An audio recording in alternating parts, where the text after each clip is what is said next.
은혜 있으시기 바랍니다. 오늘은 칼빈의 기독교 강요 제 10번째 시간입니다. 우리 수요일 날은 이렇게 찬양을 하고 또 말씀을 듣고 또 기도하고 그렇게 돌아갑니다. 그래서 말씀을 듣고 났을 때 꼭 기도를 하고 돌아가셔요. 많은 시간 아니어도 되니까 한 10분 정도라도 괜찮습니다. 진지하게 받은 말씀을 생각하고 또 다시 한번 묵상하고 그리고 새로운 결심을 하고 돌아가는 그런 시간이 되기를 바랍니다.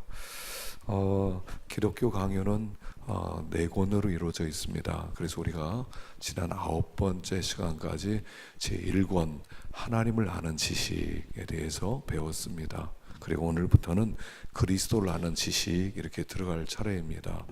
그래서 우리가 제1권을 통해서 공부했던 것을 다시 한번 요약을 해보면 이렇습니다. 하나님을 아는 지식이 있어야 된다는 거죠. 하나님을 알 때 우리를 알 수가 있고, 나를 알면 또 하나님을 알 수가 있고, 어떤 지식이 먼저인지 알 수 없습니다. 그러나 이 하나님을 아는 지식을 먼저 이렇게 시작하는 것은 하나님을 알아야 아는 것이 영생이기 때문입니다. 그래서 하나님을 알아야 영생이기 때문에 하나님이 어떠한 분인지 또 그리스도가 어떤 분인지 우리가 알아야 됩니다. 근데 하나님을 알려면 어떻게 아느냐 하면 하나님께서 우리에게 하나님이 어떤 분인가를 가르쳐주는 성경을 주셨다는 거예요. 그래서 하나님을 아는 지식, 다음에 성경이 나오는 겁니다. 성경은 어떤 책인가? 그래서 성경을 통해서 하나님이 어떤 분인가를 우리가 알 수 있다는 얘기고요. 그리고 성경에 대해서 말하는 그럼 하나님은 어떤 하나님이냐? 그래서 삼일체 하나님이다. 그래서 세 번째 부분이 삼일체 하나님에 대해서 나왔습니다. 그러면 그 하나님이 무슨 일을 하셨느냐? 그래서 하나님은 창조하시는 하나님이다. 그래서 창조에 대해서 나왔습니다. 그리고 창조하신 다음에 어떻게 하느냐? 계속적으로 섭리하신다. 그래서 섭리 부분이 나왔어요. 그래서 하나님에 관한 지식, 그 다음에 성경, 그 다음에 삼일체 하나님, 그 다음에 창조, 섭리, 이게 하나님을 아는 지식 1권 18장으로 이루어져 있습니다. 그리고 1권이 끝난 다음에 그러면 그리스도가 어떤 분이냐를 이제 오늘부터 설명을 하기 시작하는 겁니다. 제2권을 전체적으로 요약하면 이렇습니다. 그럼 그리스도를 알려면 어떻게 되느냐? 죄에 대해서 알아야 된다는 겁니다. 그래서 이 그리스도를 아는 지식의 앞부분 1장에서 5장까지는 죄가 무엇인가를 설명하고 있는 겁니다.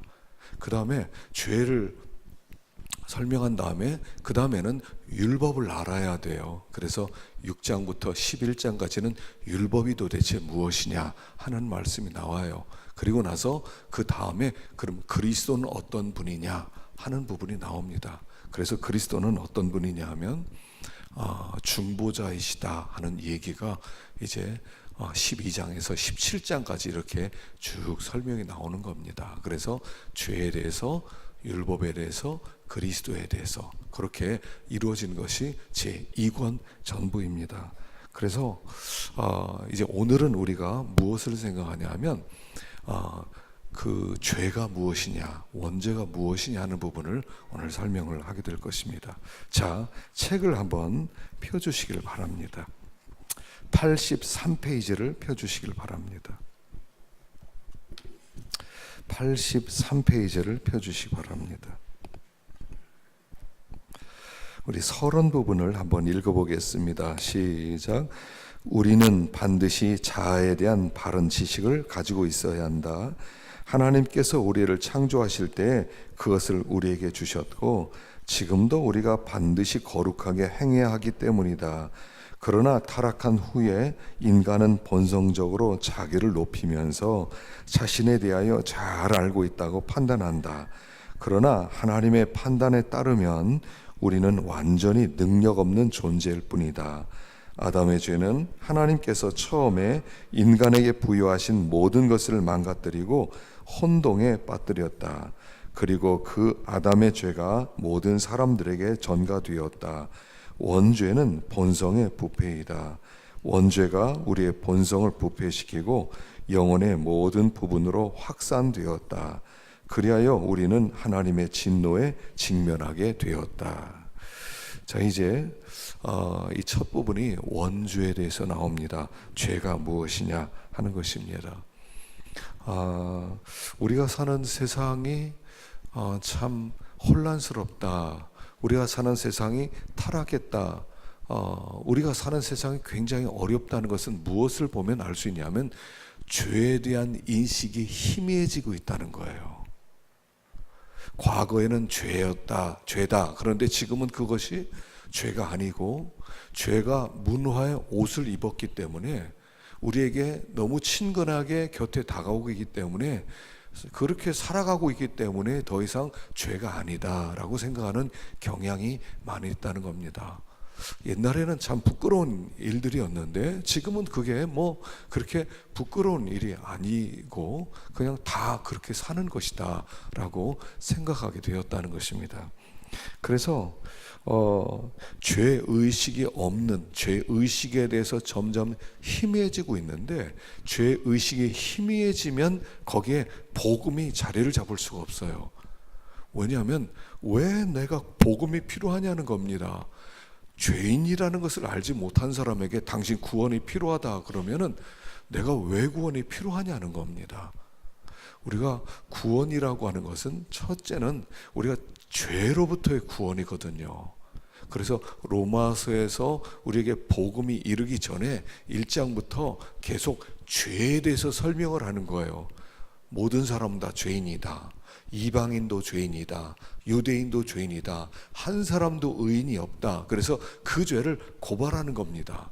그래서 인간은 어쩔 수가 없다. 인간은 그 죄로 말미암아 멸망받는 것이 마땅하다. 거기에 복음이 들어가는 거예요. 그런데 사람들이 죄의식이 없어진단 말입니다. 뭐 그것이 죄냐? 그건 요새 죄도 아니다. 그러면서 죄의식이 희미해지니까 복음의 필요성이 없어지는 겁니다. 복음의 필요성이 없어지니까 구원의 필요성도 없어지는 거예요. 그러면 구원의 필요성도 없으면 교회도 필요성을 느끼지 못하는 거예요. 교회가 왜 필요하냐는 거예요. 왜 내가 구원을 받아야 되냐는 거예요. 그냥 뭐 구원을 해준다고 그러니까 천국 가게 해준다니까 그냥 뭐 믿고 그냥 나왔다. 이것은 아직 신앙이 아닙니다. 그건 그냥 종교일 뿐이에요. 기독교를 그냥 액세서리 정도로 생각하는 거예요. 구원을 준다고 그러니까 그러면 구원 주면 좋지 뭐 죽은 다음에 보험 하나 들어두는 식으로 내가 이렇게 그 교회 다니는 거 좋겠다 이렇게 생각한다는 겁니다. 정말 구원이라는 건 뭐냐면 나는 정말 죄인입니다. 나는 정말 메시아가 필요합니다.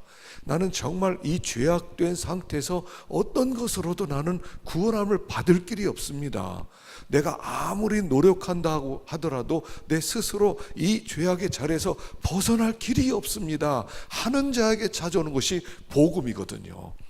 기독교도요, 많은 사람들이 오해를 하는 게 뭐냐면 예수를 조금 믿으면 나는 이제 스스로 주님의 도움 없이 뭐 좀 할 수 있다고 생각하는 겁니다. 내가 그 사람들보다 그렇게 악하지 않다는 겁니다. 나는 이제는 나는 괜찮은 사람이라고 생각합니다. 이게 굉장히 큰 우리가 교만이라는 것입니다. 우리는 끝없이 지나면 지날수록 우리 안에 선한 것이 없고 우리는 지나면 지날수록 죄가 왜 이렇게 많이 발견되는지 정말 메시아가 아니면 정말 구세주가 아니면 나는 살 수 없다라고 고백하는 것이 구원이란 말이에요. 그게 구원이에요. 그래서 난 구원의 확신이 있다. 난 확신이 있으니까 구원받는다. 그런 게 구원의 확신이 아니에요. 구원의 확신이라는 것은 나는 너무너무 악해서 나는 너무너무 죄가 많아서 나는 죄인 중에 괴수이기 때문에 정말 하나님의 아들 예수 그리스도께서 오시지 않으면 난 정말 소망 없는 자다 하는 것을 깨달은 사람이 구원의 확신이에요. 그게 죄인 중에 괴수라는 확신이 구원의 확신이에요. 그게 구원의 확신은 예수 믿었으니까 나는 구원 받았다 이런 게 아니에요. 예수를 믿었으니까 그 예수가 왜 그렇게 필요하냐는 거죠. 절실하게 예수가 필요한 거예요. 이게 복음이란 말입니다. 그래서 죄에 대해서, 율법에 대해서 우리에게 계속 죄가 무엇인가를 설명해 주는 겁니다. 그리고 그 죄로부터 도무지 벗어날 길이 없는 자기를 고발하는 거예요. 그리고 메시아, 구세주 그리스도가 등장하는 거예요. 이게 이 켈빈의 기독교 강의 제2권의 전체적 내용과 같은 것입니다. 그래서 항상 우리는요, 너무 내가 죄가 많다는 거예요. 너무 죄가 많다. 나이를 먹으면 먹을수록 죄가 점점 더 많이 발견되는 거예요. 점점 더 내가 어쩔 수 없는 존재라는 것을 알게 되는 거예요. 그리고 시간이 지나면 지날수록 그리스도를 더 굳건히 붙들게 되는 거예요. 처음에 예수 믿을 때는 좀 붙들었어요. 그러나 좀 더 믿으면서 더 꽉 붙들게 됐어요. 그 다음에는 더 꽉 붙들게 됐어요. 완전히 붙들게 된다는 것입니다. 그래서 그것이 우리가 구원이다 하는 것입니다. 그래서 우리가 어떤 존재라고 하는 것, 그걸 알아가는 것입니다. 자, 우리 1번, 철학자들은 인간을 알아야 한다고 한다. 그러나 그들에게는 어떤 문제가 있느냐 하는 것입니다. 읽어봅시다. 시작. 철학자들도 자기 자신을 아는 일의 중요성을 강조하였다. 그러나 그들이 주장하는 방식은 인간을 교만으로 인도한다. 왜냐하면 그들이 피조된 상태와 타락한 상태를 구별하지 못하기 때문이다. 우리 자신에 대한 지식이란 창조 때 우리가 무엇을 받았으며 하나님께서 우리에게 얼마나 풍성한 호의를 베푸셨는지를 아는 것이다. 그리고 아담의 타락으로 말미암아 불행해진 자신의 처지를 아는 것이다. 우리의 타락한 상태를 깨닫게 되면 우리는 겸손해질 뿐만 아니라 피조된 상태로 돌아가고자 하는 마음을 갖게 된다 하는 것입니다. 자,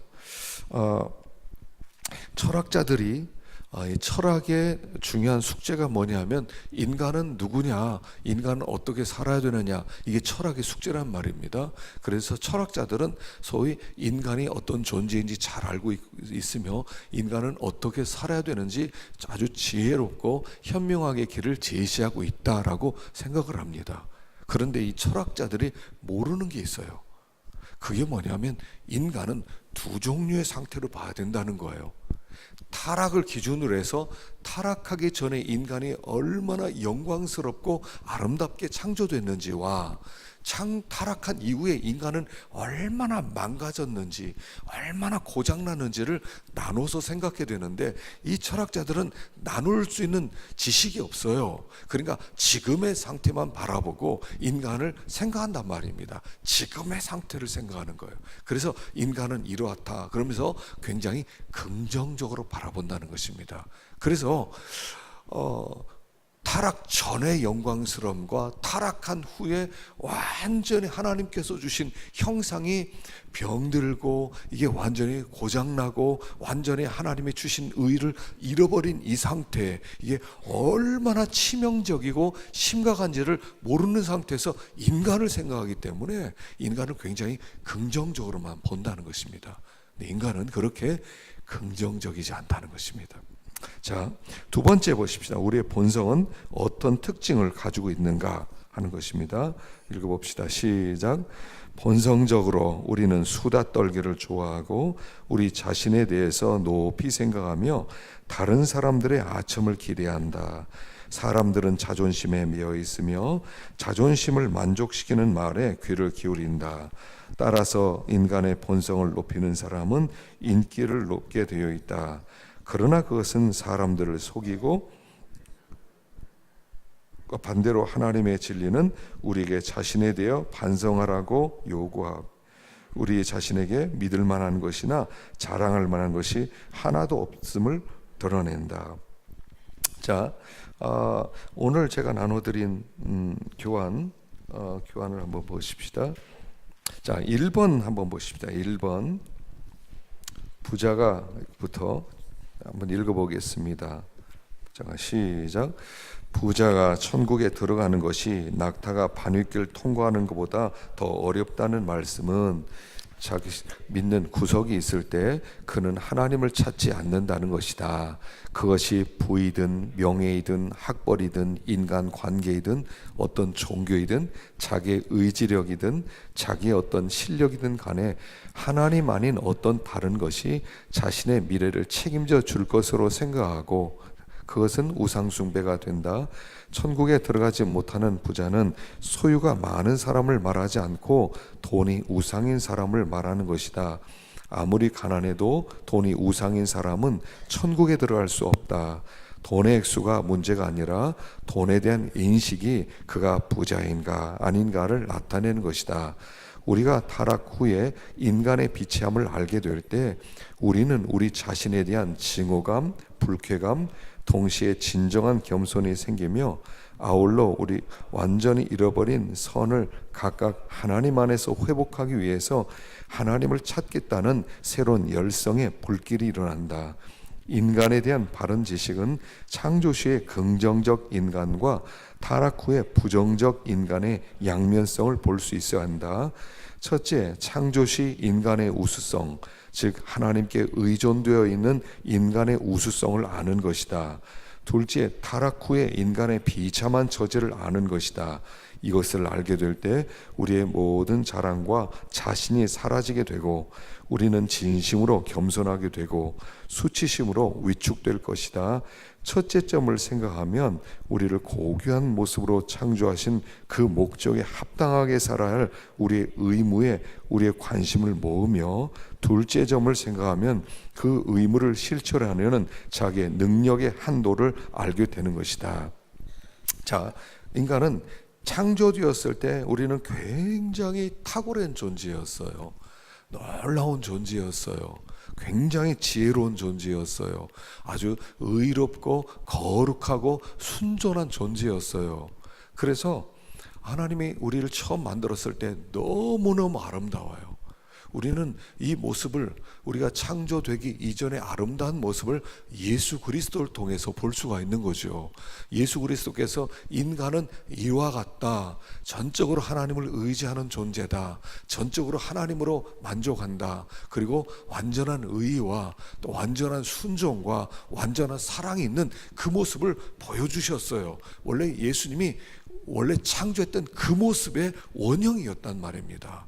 그런데 타락한 후에는 인간이 얼마나 비참해졌는지 우리가 여기 기록한 것처럼 우리 자신을 생각할 때 우리가 타락한 우리 자신의 모습을 볼 때 증오감과 불쾌함이 생길 정도라는 거예요.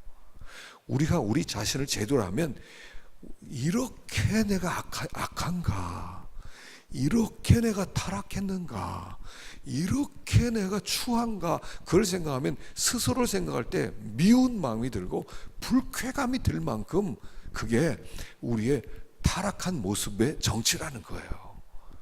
우리는 우리를 너무 지독하게 사랑하거든요. 자기를 굉장히 사랑합니다. 너무너무 사랑합니다. 우리는 너무너무 사랑해서 타락한 후에는 어떻게 됐냐면 그 다음부터는 누가 나 높여주지 않나? 누가 나한테 좀 아첨해주지 않나? 누가 나 좀 인정해주지 않나? 눈을 뒤집어서 그런 사람을 찾고 다닌다는 거예요. 그 귀가 열려서 나 좀 인정해주고 괜찮은 사람이라는 것을 누가 좀 말해주는 사람이 있으면 그 사람을 막 그렇게 좋아하게 된다는 거예요. 자, 여기 두 번째 보시다 2번 제가 나눠드린 교환 2번 읽어봅시다. 시작. 사람의 본성은 남의 아첨을 받는 것보다 더 간절하게 바라는 것은 없다. 사람은 자존심이 골수에 박혀 있으며 자존심을 만족시키는 매혹적 권사를 가장 기뻐한다. 그러나 이러한 인간의 우수성에 대한 예찬은 자기 도취 이외에 아무 성과도 없고 거기에 찬성하는 사람들을 속여 철저한 파멸로 몰아넣는다. 그러므로 인간의 선한 특징만을 생각하는 교사들의 말을 듣는 사람은 자기 인식이 향상되지 못할 것이며 도리어 최악의 깊은 무지에 빠지게 될 것이다. 우리는 다른 사람들에게 아첨 듣기를 간절히 바라는 마음이 있다. 겉으로는 겸손하지만 속으로는 자신을 과신하고 맹목적으로 자신을 사랑한다. 사람들은 자존심을 만족시켜주는 말이라면 거짓말에도 쉽게 빠져들게 되고 마음이 교만해져서 하나님의 보좌까지 올라간다. 더욱이 하나님께만 돌려드려야 될 공로까지 취하여 하나님이 받으셔야 할 영광의 자리까지 자신이 차지해 버린다. 이 사람의 본성이 이렇다는 겁니다. 사람은요, 정말 아첨을 기대하고 있어요. 정말 누구 좀 나 좀 안 알아주나? 나 좀 안 알아주나? 누구 나 좀 칭찬 좀 안 해주나? 그렇게 해서 그냥 찾아 헤매고 있어요. 겉으로는 그런 말 하지 말라고 이러면서도 괜히 기분 좋지 않아요? 누가 칭찬해주고 높여주고 아첨해주면 여러분 기분 우쭐해지지 않습니까? 겉으로는 절대로 안 그렇다고 그러면서도 속으로 생각하는 거예요. 참 기분 좋다. 참 알아주네. 이상하게 이게 우리의 본성이란 말이에요. 이게 타락한 사람의 본성이에요. 이게 본성 자체예요. 모든 사람이 그렇다는 거예요. 어떤 사람이 특별하게 그렇다는 게 아니에요. 다 그래요. 다 아첨해 주길 원해요. 그래서 그냥 아첨 조금만 해주면 그냥 우쭐해져 가지고 그게 진짜 자기인 줄 알고, 근데 그 아첨은 무엇입니까? 그 사람을 파멸로 이끄는 거예요. 당신은 괜찮은 존재입니다. 당신은 참 훌륭합니다. 당신은 뭐 이 정도면 됐습니다. 그 얘기는 뭐냐면 그 사람을 파멸로 이끄는 말이란 말이에요. 근데 우리는 그것을 너무나 바라고 있어요. 너무나 바라고 있어요. 누가 좀 잘했다는 말 좀 안 해주나? 누가 좀 칭찬 좀 안 해주나? 겉으로는요 그럴 리가 없습니다 이러면서도요, 이게 우리의 본능이에요. 이게 본능이에요. 이거를 나는 절대로 안 그렇다고 아니에요. 그걸 인정하셔야 돼요. 그게 우리의 본능이라고요. 그게 나라고요. 칭찬받고 싶어서, 의롭다는 말을 듣고 싶어서, 나는 굉장히 성공한 사람이라는 말 듣고서, 나는 굉장히 아주 명예로운 그런 칭호를 얻고 싶어서 우리는요 막 눈을 뒤집고 찾아다니, 그렇게 말해주는 사람을 찾아다니고 있단 말이에요. 이게 타락한 인간의 본능이라는 거예요. 그래서 수다 떨기를 좋아하고 자기를 높이 생각하고 아첨을 기대하고 그렇다는 것입니다. 그러나 사실 우리 속을 들어가 보면 믿을 만한 것도 없고 자랑할 만한 것도 하나도 없다는 거예요. 아무것도, 어떤 생각을 했다, 거기에 반드시 어떤 선한 생각을 했다, 의로운 생각을 했다, 거기에 반드시 악이 항상 붙어 다녀요. 항상 선과 악이 붙어 다니는 거예요. 이게 우리의 본능이에요. 완전한 순수한 선 이런 거 없어요. 그 선한 뭔가 뒤에 붙어서 뭔가 악이 함께 붙어 다니는 게 우리의 본능이란 말이에요. 이 어쩔 수 없는 타락한 원죄의 모습이라는 거예요. 이게 나예요. 이게 나예요. 우리가 나를 알아야 돼요. 우리는 이게 나라는 걸 알아야 돼요. 그래야 이 나라는, 이 타락을 알아야 구원을 우리는 사모하게 되는 거예요. 난 그렇지 않습니다 라고 혹시 부인하는 사람이 있다면 당신은 구원이 필요 없는 사람이에요. 필요 없어요. 여기 앉으실 필요 없어요. 왜 여기 앉아 있습니까? 의로우신데. 여기 앉아 있는 이유는 우리는 정말 이와 같은 존재라는 거예요. 이렇게 타락한 존재라는 거예요. 그래서 어쩔 수 없는 존재라는 것을 말하고 있단 말입니다. 자, 세 번째, 여기 이제 책으로 다시 돌아갑시다. 84페이지 세 번째 읽어봅시다. 우리 자신을 어떻게 올바로 알 수 있는가? 자, 시작. 우리 자신을 알기 위해 사용할 수 있는 적절한 수단은 무엇인가? 인간적 기준에 따르면 이해력과 정직함과 덕을 쌓는 것 등을 통해 인간을 알 수 있다. 그러나 이것은 인간에게 긍정적 어떤 것이 있다는 판단에서 비롯된 것이다.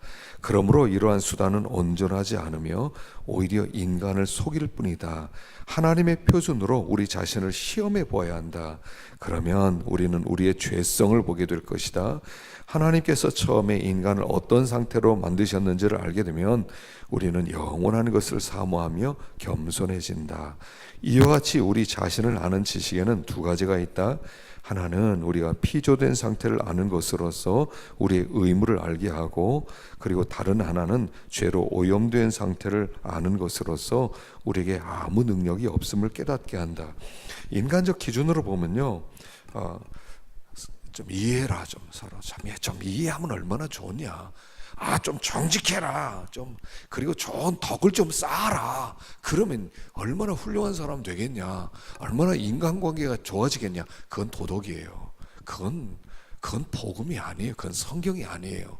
성경은 우리 안에 어떤 긍정적인 것이 없다라고 말하는 거예요.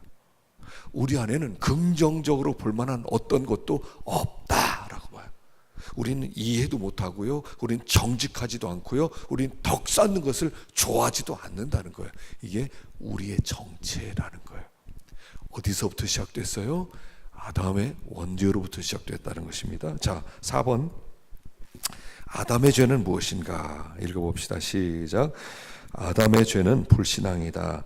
아담의 죄는 결코 가벼운 것이 아니었다. 하나님은 아담에게 선악과를 먹지 말라고 명령하심으로써 그의 순종을 시험하고 증명하고자 하셨다. 아담이 선악과를 보면서 자신의 위치에 만족하도록 악한 정욕으로 교만해지지 않도록 하기 위해 그렇게 명령하신 것이었다. 그러나 아담은 하나님의 말씀을 멸시하였고 하나님에 대한 경외심을 버렸으며 충성하지 않았다. 그리하여 야심과 교만을 갖게 되었으며 하나님의 권위를 무시하게 되었다.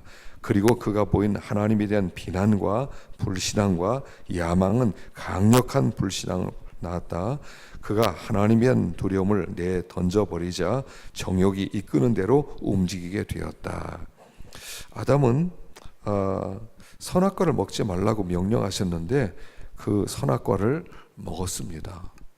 하나님께서 이 아담에게 굉장히 놀라운 은혜를 베풀어 주시지 않았습니까? 흙으로 만들어진 존재가 하나님과 교제하는, 하나님의 생명으로 채워지는 그런 굉장한 복을 받았는데, 하나님처럼 되고 싶어하는 마음을 품고 하나님의 말씀을 거절했다는 겁니다. 거역했다는 것입니다. 그것이 죄의 출발점입니다. 자, 원죄는 무엇입니까? 5번 읽어봅시다. 시작. 아담의 죄로 말미암아 인류는 파멸에 빠지게 되었다. 저주가 우주 전체에 편만하게 되었으며 아담이 가지고 있던 지혜와 거룩과 진실이 사라지고 인류에게 남은 무지와 더러움이 온 세상에 퍼지게 되었다. 이것이 물려받은 부패이며 원죄라고 부른다. 우리는 모태로부터 원죄를 타고난다. 당신은 자신이 죄악 중에서 출생하였고 어머니가 죄 중에서 자신을 잉태하였다고 고백한다. 따라서 인간은 태어나면서부터 죄에 오염되어 있다. 자, 7번 원죄의 효과는 무엇인가 읽어봅시다. 시작. 원죄는 우리 본성의 유전적 타락과 부패이다. 여기에는 죄책과 오염이 모두 포함된다. 이것이 우리 영혼의 모든 부분에 만연해 우리로 죄된 행위를 하게 만든다. 이렇게 우리의 본성이 철저히 타락하고 죄가 유전되어 결국 스스로 죄를 범하게 된다. 또한 죄의 행위 또는 육체의 일이 더욱 번성하여 각종 악을 생산해낸다. 따라서 사람의 이해와 의지가 모두 더러움으로 가득 차게 되며 계속 죄를 짓는다. 이것을 죄의 다산성이라고 부른다. 더욱이 죄는 확장되고 번지는 효과를 가지고 있어서 원죄를 강한 욕망이라 부르기도 하고 신학적으로는 정욕이라고 부른다. 이와 같이 우리 마음의 정서는 부패되고 잘못되어 있다. 성령께서 우리 심령을 새롭게 하시기 전까지 우리는 오직 죄를 지을 뿐이다. 자, 원죄는 하나님께서 우리에게 처음 해주셨던 그 의를, 그 진실함을, 그 지혜를 다 잃어버린 것입니다. 하나님의 명령을 거절하면서 거역하는 동시에 우리가 지정의가 다 타락돼 버린 거예요. 그래서 여기 죄책과 오염이 포함되어서 이제 인류의 대표자인 아담, 대표자인 아담이 범죄함으로 아담 속에 있었던 모든 인류의 인류가 다 타락한 것 같아요. 그래서 아담이 낳는 모든 사람들은 다 죄인, 그 원죄를 가지고 태어나는 거예요. 그것을, 그 원죄를 성경에서는 정욕 이렇게 불러요. 정욕. 그래서 정욕이라는 것은 원죄를 얘기하는 거예요. 우리는 태어나면서 죄인으로 태어나요. 그 속에 죄의 씨앗을 가지고 다 태어나요. 그리고 점점 자라면서 그 죄가 함께 자라고, 그리고 우리가 능력이 생기는 것만큼 그 죄가 우리의 능력과 몸의 모든 기능을 이용해서 죄를 범하는데 사용한단 말입니다. 우리 안에는 원죄가 있어요. 그래서 이 원죄는 죄책과 오염이 포함된다 그랬는데, 죄책과 오염이라는 건 뭐냐면 스스로 죄에 대한 책임, 이런 말이에요. 그러니까 나는 죄인이야 하는 게 사람마다 다 가지고 있다는 거예요. 이상하게 어떤 사건을 만나고 어려운 일을 만나면 내가 죄가 많아서 그래 라고 한다는 거예요. 그런 어떤 가책이 있어요. 그래서 그게 우리를 괴롭히는 거예요. 수양을 해서 그 가책을, 죄에 대한 죄책을 없애려고 나는 깨끗하게 살았어, 나는 그렇지 않아, 나는 승려들이 절에서 막 새벽에 일어나고 그리고 나서 공부를 하고 어떻게 하면 이 죄책에서부터 떨어져 나갈까, 난 더 의로워질까, 아무리 애를 쓰는데 그게 없어지질 않아요. 절에 가면 부처님 머리에 이렇게 뭐 동글동글하게 있잖아요. 동글동글하게 있는 게 뭐냐면 그게 달팽이에요. 달팽이가 붙어 있어요. 머리에 달팽이가 붙어 있어서 뭐냐면 계속 그를 괴롭힌다는 거예요. 계속 괴롭혀요. 그래서 그 괴롭히는 것으로부터 자유하고 싶은 거예요. 그래서 그들이 공부를 하고 수양을 하는 거예요. 이 죄책으로부터 자유롭게 되고 싶어서, 우리도 모르는 사이에 어디선가 너는 죄인이야, 어떤 목소리가 계속 들리는 거예요. 너는 죄인이야. 아니, 내가 아무것도 안 했는데도 가만히 있을 때 어떤 어려움이 찾아오고 위기가 찾아오고 어떻게 조용해질 때 넌 죄인이야, 이게 계속 들리는 거예요. 이게 죄책이라는 거예요. 나는 수양을 많이 했어. 내가 50년 동안 내가 절에서 밖에 나오지도 않았어. 난 사람을 만나지도 않았어. 그런데도 너는 죄인이야 하고 계속 외친단 말이에요. 그게 죄책이에요. 그러지 않아요? 넌 죄인이야. 이게 우리를 괴롭히지 않아요? 넌 죄인이야. 내가 뭐 이렇게 큰 엄청난, 내가 사람을 죽인 것도 아니고 어마어마한 사기를 도둑질을 한 것도 아닌데 너는 죄인이야. 계속 이 들려요, 어디선가. 왜냐하면 이게 원죄가 있어서 그래요. 이게 죄책이라는 거예요. 죄책이라는 거예요. 그냥 스스로 알아요. 난 죄인이야. 이걸 알아요. 또 오염이 있어요. 이 오염이라는 건 뭐냐면 이제 우리의 지위, 정의의 모든 부분에 있어서 다 물들어 버렸어요. 죄가 모든 부분을 물들어 버렸어요. 그래서 우리는 모든 것이 다 오염된 상태이기 때문에 우리가 하는 행동이라든가 우리가 하는 생각이라든가 우리가 어떤 가지고 있는 감성이라든가 이게 다 죄로 오염이 되어서 우리가 하는 모든 일들은 다 죄밖에 짓는 게 없다는 거예요. 지을 수밖에 없다는 거예요. 마치 이런 거예요. 산속에 옹달샘이 있어요. 옹달샘에서 물이 절절절 흘러요. 그런데 그 옹달샘에 어떤 사람이 독약을 갖다 이제 놓으면은, 그래서 옛날에 그런 이제 세균전 같은 거 2차 세계대전 때 세균전 하면요, 물의 오염에다가 세균을 풀어놔요. 그러면 그 흘러가서 그걸 마시는 사람은 다 죽는 거예요. 대청댐에다가 거기다가 독을 풀어요. 이제 대청댐에 이제 우리 이제 충남도 여기 대전하고 저 청주 쪽으로 물이 다 가는데 이 전시가 되면요, 저기를 완전히 봉쇄하는 거예요. 봉쇄하지 않으면 저기다가 세균전으로 거기다가 무슨 이렇게 바이러스 같은 거, 세균 같은 걸 풀어놓으면 먹는 사람은 다 죽어요. 이런 거예요. 뿌리가 병들었단 말이에요. 뿌리가 병들다 보니까 생각도 병들고 말하는 것도 병들고 행하는 것도 병들고 다 오염된 것만 나오더라는 거예요. 그래서 우리는 죄의 절대적 지배 아래에 있는 사람들이다. 이게 타락한 인간의 본성이에요. 우리는 죄의 절대적 지배 아래서 죄의 완전한 종살이 하는 거예요. 나 죄 안 질 거야. 나는 결심을 했어. 안 돼요. 그 죄가 나보다 더 강해요. 죄가 나를 이끌어가요. 강력한 힘으로. 우린 죄의 종이라는 거예요. 그래서 출애굽기에 이스라엘 백성이 바로 왕의 지배 아래에 있는 것처럼 강력한 죄가 우리를 지배하는 상태, 이것이 원죄로 타락한 인간의 모습이라는 거예요. 거기에 그리스도께서 오셔서 우리를 그 피로 자유케 해주셔야 자유할 수 있는 거예요. 자유케 해주시고 그분이 오셔서 우리에게 하나님의 성령을 부어주실 때 비로소 우리는 죄의 절대적 지배가 아니라 상대적 지배, 내가 그분을 의지하고 그분을 붙들고 그분 안에 거할 때 죄를 이기는 힘이 생기고, 그러나 내가 그분을 또다시 의지하지 아니하고 성령을 붙들지 않을 때 또다시 죄의 지배 아래 들어가는 이런 상태에 있게 된다 하는 것이에요. 그래서 우리가 예수를 믿기 이전과 예수를 믿기 이전이 또 이유가 또 달라지는 거예요. 그런데 타락한 인간의 모습은 죄의 절대적 지배 아래에 있어서 우리는 죄의 종살이 할 수밖에 없다. 그냥 우리가 아는 거, 우리가 이렇게 행동하는 거, 뭐 판단하는 거, 모든 것이 다 타락한 상태다, 죄의 종살이 하는 것이다 라고 말씀을 하는 거예요. 그래서 이게 오염의 두 가지, 죄책과 오염을 가지고 있는 거예요. 이게 원죄예요. 자, 8번 읽어보겠습니다. 시작. 아담이 죄의 근원을, 의의 근원을 버림으로써 죄가 영혼의 모든 부분을 장악하게 되었다. 불신앙이 지성을 점령하고 교만이 마음 깊은 곳까지 침투하였다. 부패는 영혼의 어느 한 부분이 아니라 그 전체에 영향을 미쳤다. 죄가 인간의 지성과 마음을 모두 지배하게 되었다. 따라서 인간에게서 나오는 것은 모두 죄된 것이다.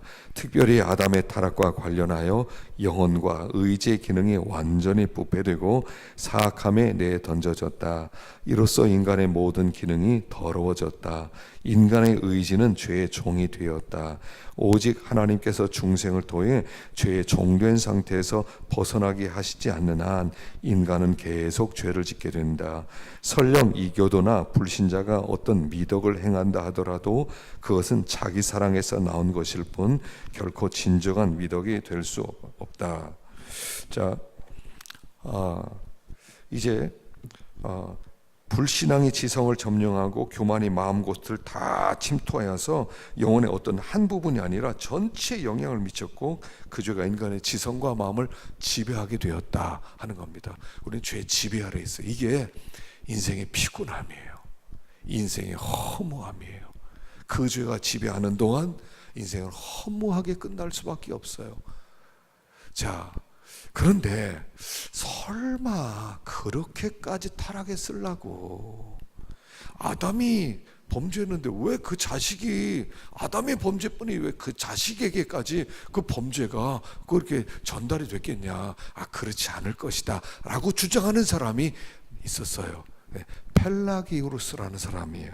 자, 여기 제가 나눠드린 것 4번을 한번 보십시다. 4번 제가 나눠드린 것 4번 읽어보겠습니다. 시작.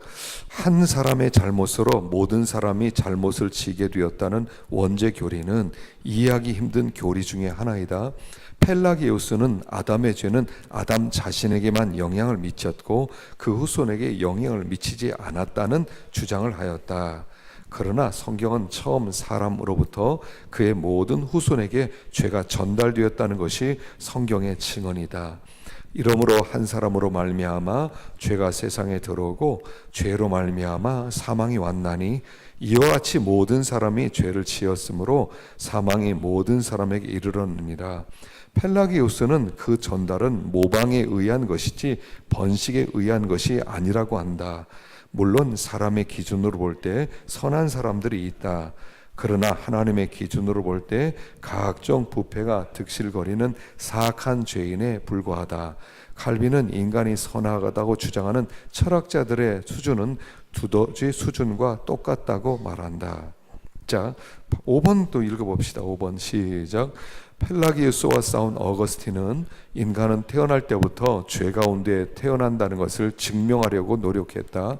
죄악 중에 출생하였으며 모친이 죄 중에 나를 잉태하였나이다 라는 다윗의 고백은 자기의 부모의 죄를 비난하는 것이 아니라 자기에게 대한 하나님의 인애를 더욱 칭송하기 위하여 자기는 잉태된 때부터 악했다고 고백하는 것이다. 이것이 인류의 공통된 처지를 대표한 것이다. 원죄로는 우리의 조상을 원망하기 위한 교리가 아니라 하나님의 은혜가 얼마나 크신가를 나타내는 교리이다. 태어날 때부터 우리 안에는 선한 것이 하나도 없고 우리에게 있는 것으로는 구원받을 만한 자격이 하나도 없는 죄인인데 하나님의 은총으로 우리가 구원의 은총에 참여하게 되었음을 나타내는 교리가 원죄론이다. 펠라기우스와 어거스틴은 아주 강력하게 대립을 하게 됩니다. 펠라기우스는 사람이 죄를 짓는 것은 번식에 의해서가 아니라는 거예요. 어떻게 번식에 의해서 아담의 죄가 아들에게까지 죄가 왔겠느냐. 그냥 그 자녀는 아버지 행하는 것을 보면서 죄를 모방해 갈 뿐이다. 이렇게 가르쳤어요. 그러니까 아버지가 하는 행동, 부모님 행동을 하면서 자식을 배워간다는 거예요.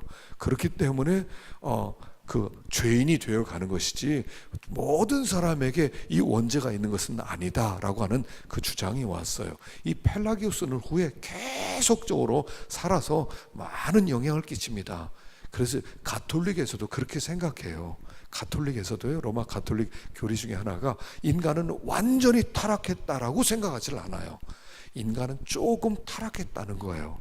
그래서 의를 행할 수 있다는 거예요. 그래서 로마 가톨릭 천주교의 구원 교리 중에 하나는 뭐냐면 전적인 믿음이 아니라 믿음 플러스 행위가 같이 합쳐질 때 구원을 받을 수 있다. 이게 로마 가톨릭, 그것이 천주교의 교리예요. 우리하고 구원론이 달라요. 그래서 가톨릭 다니는 사람들은요, 행위를 굉장히 선한 일을 많이 한 거예요. 저 사람들 중에 수녀들이 막 테레사 수녀도 나오고 또 뭐 이렇게 그 좋은 일을 하는 사람들이 나오는 건 뭐냐면 행위가 있어야 구원이 돼요. 그리고 인간은 어느 정도 선한 행위를 할 수 있는 능력이 아직 남아있다고 생각하는 거예요. 어떤 면에서 펠라기우스를 따라가는 거예요. 그런데 우리는 그렇게 믿지를 않아요. 우리는 전적으로 타락해서 하나님이 전적인 은혜가 아니면 내 행위는, 물론 사람들 중에는요 좀 선한 사람이 있어요. 어떤 사람 참 굉장히 선하고 굉장히 좋은 일도 많이 하고 기부도 많이 하고 그런 사람이 있잖아요. 그런데 인간의 수준에 볼 때는 선하지만 하나님의 기준으로 볼 때는 선이 아니라는 거예요. 그거는. 그래서 그 선은 여기 두더지와 같은 수준이다라고 얘기하는 거예요. 그래서 인간은 완전히 악한, 완전히 선하다고 하는 사람 속에도 들어가 보면 악이 있어요. 악이 있어요. 악이 있어서 그 악이 항상 꿈틀거리는 거예요. 타락한 원죄가 꿈틀거리고 있다 하는 것입니다. 자, 6번을 보십시다. 제가 나눠드린 거 6번 시작. 우리가 진짜 원죄를 가지고 태어났는지 알고 싶으면 멀리 갈 필요가 없다. 자신의 내면을 들여다보면 된다. 부패한 본성이 끌어넘쳐서 끊임없이 다른 죄악의 불똥을 생산해내고 있다. 원죄란 단순히 의가 조금 결핍된 상태를 말하지 않는다. 원죄는 적극적인 악을 생산을 한다. 선에 대하여 무능력하고 악에 대하여 능력이 충만하다. 마치 포구를 맞는 사람처럼 머리끝에서 발끝까지 죄로 압도되어 버렸다. 바울은 우리에게 조금만 개조하라고 하지 않는다. 완전히 심령으로 새롭게 되라고 요구한다. 자, 조금 우리가 악한 게 아니라 마치 막 소나기가 엄청 쏟아지는데 거기 비를 맞고 1시간 동안 비를 맞고 돌아왔어요. 그러면 머리끝에서 발끝까지 완전히 젖어버린 것처럼 우리는 그런 상태라는 거예요. 죄에 의해서 완전히 우리는 오염되어 있는 상태고 우리 안에는 선한 것이 전혀 없는 상태라고 하는 것을 말하고 있다는 것입니다. 멀리 갈 것도 없잖아요. 우리가 우리를 생각해 보면 알지 않습니까? 우리가 우리를 생각해 보면 금방 알아요. 속에서 계속 악이 그냥 마치 그 썩은 물, 그 연못에다가 그 연못에다가 쓰레기 같은 걸 막 자꾸 버렸어요. 막 그 음식물 쓰레기도 버리고 더러운 걸 막 버렸어요. 그럼 그 연못이 때때로 이렇게, 그런 연못 보지 않습니까? 오염됐어요. 그런데 보면 그 메탄가스가 계속 올라오지 않아요. 그냥 뽀글 쿵쿵쿵, 그러니까 방울방울이 올라와요. 그게 메탄이에요. 메탄가스에 썩었다는 얘기예요. 계속 올라와요. 우리 속에 가만히 있으면요, 악이 나와요. 가만히 있으면 악이 나와요. 악이 계속 생산되는 거예요. 그래서 가만히, 사람이, 게으른 사람이 악한 사람이라고 잠언이 얘기하는 이유가 뭐냐면, 게으른 사람은 가만히 있으면 악이 나오기 때문에, 악이 계속 산출이기 때문에 반드시 그 사람은 악한 길로 갈 수밖에 없어서 게으른 사람은 악인이라고 말하는 거예요. 우리 속에는 가만히 있으면요, 우리가 적극적으로 하나님께 나와서 적극적으로 믿음으로 살고, 적극적으로 하나님을 찾고, 적극적으로 기도하고, 적극적으로 하지 않으면 결국 우리는 악을 만들어내요. 언제 우리가 악이 나옵니까? 게으를 때 악이 나오는 거예요. 적극적으로 하나님을 찾아야 됩니다. 다 믿음으로 하나님께 막 나오고, 막 기도하고, 회개하고, 그리고 말씀을 가까이 하고, 그 다음에 막 선을 막 행하고, 그래야 되는데 점점 게을러지잖아요. 그럼 악이 자꾸 거기를 채우는 거예요. 악이 채우는, 이게 인간의 본질이라는 거예요. 본질이에요. 자, 그러면 이 책임은 누구한테 되겠어요? 타락한 책임은, 그래서 타락한 책임은 하나님께 있다, 이렇게 말하는 사람이 있다는 것입니다. 자, 뒷장에 넘어가서 88페이지를 보십시다. 인간의 본성이 악한 것에 대해 하나님께 책임을 돌릴 수 있는가? 읽어봅시다. 시작. 인간의 본성이 악한 것에 대해서 그 원인과 책임을 하나님께 돌릴 수 없다. 그러한 생각을 하는 사람들은 사악한 자들이다. 하나님의 작품은 인간은 손상되지 않고 부패되지 않는 본성을 가지고 있었다. 그러나 원래 상태에서 타락하였기 때문에 멸망하게 되었으며 유전을 통해서 모든 사람이 죄에 오염된다. 따라서 우리의 파멸은 하나님이 아니라 우리 육체의 죄책 때문입니다. 10번, 하나님 죄를 조성한 분인가? 읽어봅시다. 시작. 아니다. 그런데도 사람들은 하나님께서 미리 아담의 타락을 막으셨다면 좋았을 것이라고 불평한다. 그러나 경건한 마음을 지닌 자들은 이러한 반론을 혐오해야 한다. 왜냐하면 그것은 과도한 호기심을 드러낸 것이기 때문이다. 우리는 본성을 지으신 하나님을 비난해서는 안 되며 우리가 파멸에 처한 원인을 인간의 본성의 부패한 탓으로 돌려서는 안 된다. 자, 이렇게 생각하는 사람이 있어요. 하나님이 아담이 선악과를 따먹을 때 딱 나타나서 내 이놈 이렇게 막아주셨으면 아이고 하나님 잘못했습니다, 그리고 끝났을 거 아니냐. 근데 아담이 선악과 먹는 걸 보고 막지 않으셨으니까 하나님이 책임이 있다. 창조주니까 하나님이 모든 책임이 있지 않느냐. 왜 하나님이 죄를 막아주시지 않느냐. 그러니까 하나님이 이렇게 악하다, 하나님이 죄를 조성하신 분이다 라고 말하는 사람들이 있다는 거예요. 그렇지 않다는 거예요. 하나님은 우리에게 말씀하시고 우리에게 완전한 자유의지를 주셨어요. 이제 다음 시간에 이제 노예 의지가 나오는데 완전한 자유의지를 주셨어요. 네가 따먹을 수도 있고 따먹을지 않을 수도 있고 우리한테 맡기셨어요. 그거를 맡겨주셨어요. 그런데 그것을 자기가 악해서 따먹은 것이지 하나님이 악하게 만들어서 따먹은 것은 아니라는 거예요. 악해서, 내가 하나님이 악하게 만들었으니까 따먹을 수밖에 없는 게 아니라 하나님께서 선하게 만드셨는데 그 악을 사람이 만들어요. 자기가 그렇게 선택해서 악한 길을 간 것이지 하나님의 악의 조성자는 아니기 때문에 그 죄에 대한 책임은 우리에게 있다 하는 것입니다. 그래서 모든 인류가 멸망받는 것은 당연하다. 거기에는 하나님께 어떤 핑계도 될 수 없다. 하나님이 그렇게 만들었잖아요. 할 수 없어요. 우리가 선택했기 때문에 우리가 망할 수밖에 없는 처지라고 하는 것을 가르쳐 주는 게 원죄예요. 모든 인류는 다 죄로 말미암아 죽을 수밖에 없는 자리에 있고 죽어야 마땅한 것이 정상이라는 거예요. 그게 타락이에요. 그게 원죄예요. 이제 거기 하나님의 구원이 찾아오는 거예요. 그래서 우리는 하나님의 구원, 메시아를 기다릴 수밖에 없는, 그분이 오시지 않으면 우리는 구원받을 수 없는 영원한 멸망을 받을 처지가 우리들의 처지라는 것입니다. 그게 우리가 가르치는 원죄의 교리입니다. 그래서 우리가 어떤 자인 것을 다시 한번 우리가 예수 믿고 난 다음에 어떤 자였다는 것을 알아야 되고, 또 그 원죄가 아직까지 완전히 없어진 것이 아니에요. 우리 속에는 이 정욕이 죽을 때까지 함께 가는 거예요.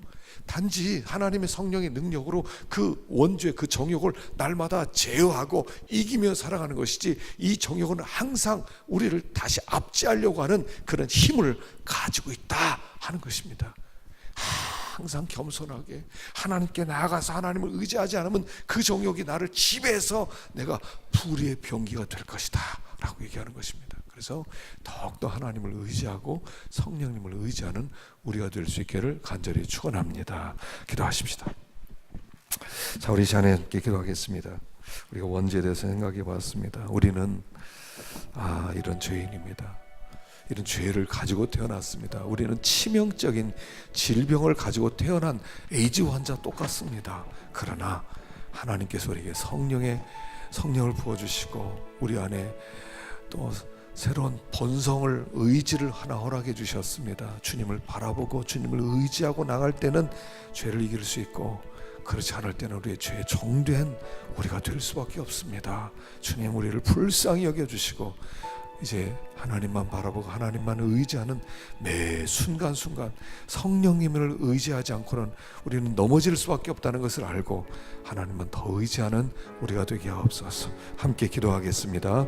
하나님 아버지, 감사합니다. 오늘 저희들이 어떤 자였던가, 아버지 정욕이 어떻게 우리를 지배하는가, 우리가 어떻게 타락한 존재인가를 말씀해 주셨습니다. 아버지 하나님, 은혜를 베풀어 주시옵소서. 주님, 어쩔 수 없는 존재들이지만 그러나 하나님의 성령을 제게 부어주셨사오니 더욱더 적극적으로 주님을 붙들고 주님을 향해 가까이 나가는 우리들이 되어서 죄의 지배를 받지 않고, 저희들이 정욕의 지배를 받지 않고 성령의 능력을 힘입는 우리들 될 수 있도록 축복하여 주시옵소서. 주님을 바라보는 저희들 되길 원합니다. 주님만 의지하는 저희가 되길 원합니다. 주여, 저희들을 붙들어 주시옵소서. 주님 긍휼을. 그래서 열방을 위한 기도, 인도네시아 편입니다. 이 나라는 포르투갈과 네덜란드, 영국, 일본의